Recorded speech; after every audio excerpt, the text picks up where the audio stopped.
إلهي لست للفردوس أعلى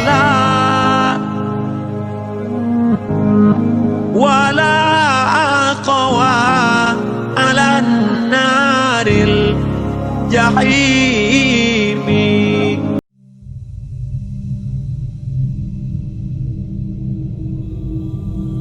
How does magic work? Magic is an agreement between the shaitan on one side and the magician on the other. The magician agrees to do certain things for the shaitan, and then of course the shaitan agrees in return to do certain things for the magician. So let's start by looking at the cave. This one is fine, this one's not going to upset anybody, inshallah. There's nothing in here that's going to be particularly horrible, and as I said, I'm going to try and avoid the worst of them because I did have people fainting in previous lectures. Okay, so you see this person has made a circle and they've created an altar at the front. The altar has magical symbols in it and symbolism. Each single symbol has a purpose. Each color of each candle has a purpose. You can see in there is a little shrine at the front with a triangle, and the use of the circle and the triangle is going to come later on. You'll see that very clearly.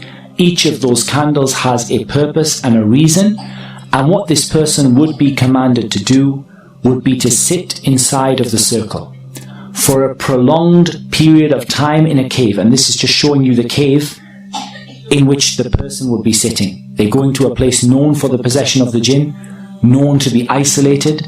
They're sitting inside of that cave, and then they are going to be sitting for such a prolonged period of time, lighting the candles and beginning to mention the name of the shaitan, call upon the shaitan and invite the shaitan to come to their presence.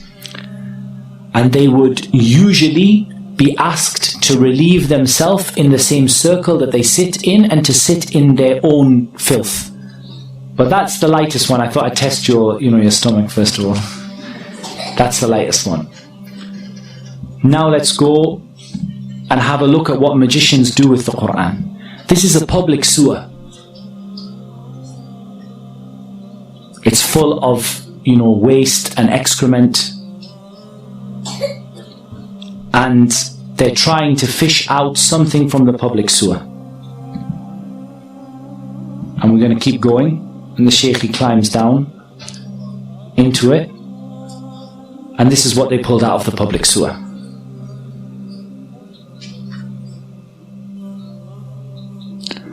As you can see, this is a copy of the Quran that has been used in a public sewer. It's covered in human filth, it's covered in sewage, and they now have to clean and purify this copy of the Quran.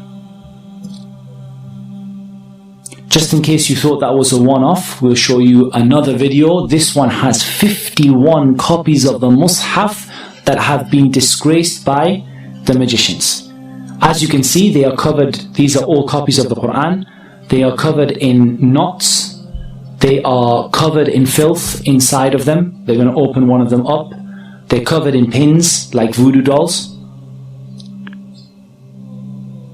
They're cutting them open, and you see the state of the Mus'haf inside. You can see the color of the water that is coming off of the copies of the Quran as they're washing them, as they're opening them.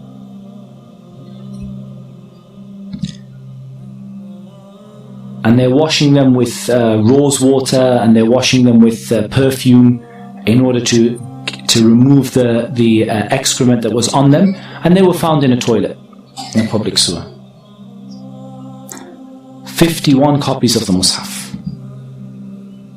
And you can see inside the state that these masahif have been put in, and inside there are metal nails bent over. These are part of the magic, and you can see how covered these masahif are in dirt and in uncleanliness. Right, what you can see here is a copy of the Quran, and you can see a circular, I don't know what to call it, a device, and you can see what the Quran is smeared with. the story of this is actually much, much worse. Whatever you can imagine, the story is worse. There was a maid who wanted to perform magic upon the family that she was with. She took a copy of the Quran, she placed it into this tube, and she placed it where she placed it when she was on her monthly cycle, and she covered the Quran in menstrual blood. This is what magicians do. Here we're going to see another magician, and this magician is going to show how he's been caught. And part of them being caught is they ask them to they ask them to show what it was that they were doing without letting them make shirk. They don't let them call upon the shaitan, but they just let them show the idea of what they were doing in order to expose them in front of the people. So the first thing you see is that this man is wearing red from head to toe. He's wearing red from head to toe because the Prophet ﷺ forbade a man from wearing red from head to toe. He lights his incense that is done deliberately to bring the shaitan. It's a kind of incense that's well associated with the shaitan, and he begins to perfume a whip, and he starts to whip himself. This might remind you of some people.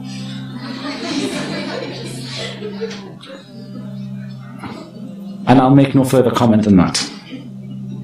Now, what you can see there is curtains on the wall that again he has disobeyed the Prophet ﷺ by placing curtains all over the wall.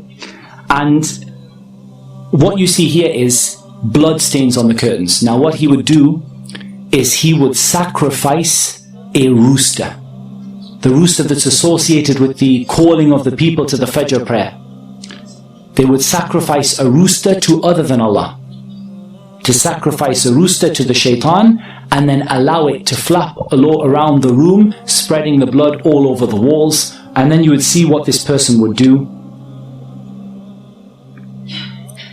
They have some more little tools that they use. They would then lie in a position of humility and a position of lowliness. And you're going to see. And they would stay in that position calling upon the shaitan. Calling upon the shaitan to appear before them, calling upon the shaitan to help them, calling upon the shaitan to aid them and to support them. And what they do is they make a contract between themselves and between the shaitan. And this contract is then placed in a number of places. And I'm going to show you some examples. This here is a bird that was confiscated from the house of a magician. And you can see stitched into its wing, or onto its tail. I've got all sorts of them, this one.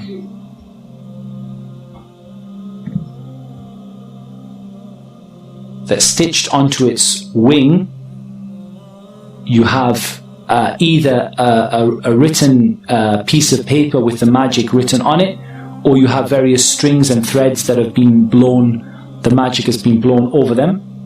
I think the other one is a little clearer, so I'll put the other one on. So this is another bird that was confiscated from the house of a magician, and you can see very, very clearly there that it has stitched into its wing a contract that is written between the magician and between the shaitan.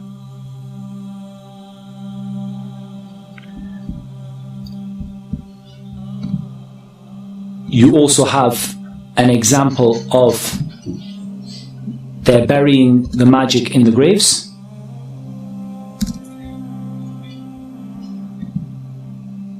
So they go out to a grave and they dig inside the grave.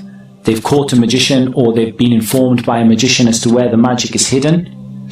And you're going to see that they bring out from the grave, they've been told what side of the grave to look at, and they bring out usually a plastic bag, and the bag has various magical items in it. You can see there that you have the letters and the symbols that we're going to talk about tomorrow, and you're going to learn about what those symbols and letters mean.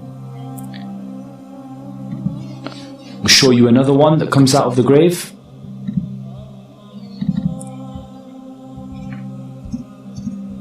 This is right in the base of the grave, in the middle of the night. They call them out because they've heard that there's some magic buried there.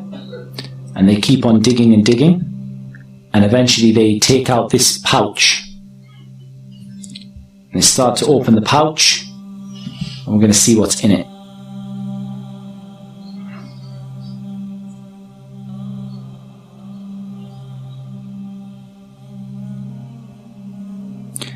That looks like somebody's vest. Inside you have an egg which is painted or coloured red, may well be blood, and has a number of needles stuck into it. You have a tissue, a man's tissue. You have a lemon. You have the head of an animal that was sacrificed to other than Allah.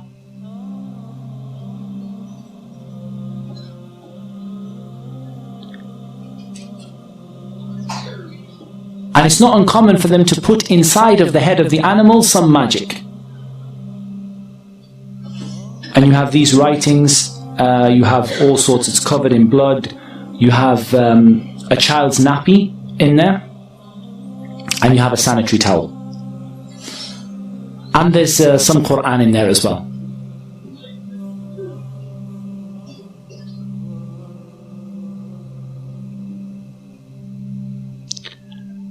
And we're going to count the number of pins. You can see in there that there are 7 pins. Okay, let's try and analyze a little bit of what we've seen. Each individual item that was put in there for a reason. Magicians don't do things at random. They do very, very evil and very horrific things, but they don't do them at random. It was put in there for a reason and an aim in order to bring the shaitan and cause a problem. And I'll tell you what happened. The story of this, the sheikh who gave me the video, he actually was involved in the case and he told me the story. He said what happened was there was a woman who had been divorced by her husband and she had lost custody of her child. She went to a magician in order to bring her child back to her. She brought her own blood. She brought the child's nappy. She brought some clothing from her husband and his tissue. And she brought an animal, and the animal was slaughtered to other than Allah. And I want to make something very, very, very clear. The magician in the beginning would do these horrible acts, and they would leave Islam. And they would, they would sell their soul to the shaitan. However, there's a problem. Once the magician has done that, what's next? The magician calls the shaitan, says, I'm willing to make sajda to you in order for you to do something for me. And the jinn and the shaitan say, well, what's the point? You've already disgraced the Quran, you've already left Islam, you've already done the worst of the worst of the worst. There's nothing left to ask from you. So then he says, what can I do for you next to make you carry out my orders once again? And so the shaitan says, now you have to bring other people. It's not enough for you to leave Islam. Now you have to bring other people. And so that magician goes out to convince other people to use their services and to bring them, those other people, outside of Islam. And this is something that you see amongst the magicians, is that they don't simply disbelieve. They disbelieve and they become a da'iyah, a caller to get people to leave Islam. And so that woman was asked to bring an animal, knowing that animal would be sacrificed to other than Allah. In the beginning, don't think that this magician sat there with horns, and sat there saying, I'm an evil magician. In the beginning, the magician enticed her, look, I can solve your problem, I'm a healer. But when it comes to the crunch, you're going to have to bring me an animal to be sacrificed. She knows and he knows that animal is going to be sacrificed to other than Allah. When he asks her to bring a sanitary towel, he asks her to bring a nappy, she knows what's going to be done with it. But he has to get her to make that step so that she would leave Islam. And when she leaves Islam, then the jinn will now do another act for him and would afflict her husband and cause him to lose the custody of his child, and for the child to go back to the mother, or afflict the husband to make him love the woman again. And of course it should be mentioned that they never bring anything good, and they never ever ever are successful in what they do. وَلَا يُفْلِحُ السَّاحِرُ حَيْثُ أَتَى. The magician will never be successful wherever they are. And the husband would go insane, fall in love with his wife once again, go back to his wife. Within a few months, he will have fallen out with her again. It doesn't bring anything but evil for everybody. It doesn't bring people back together.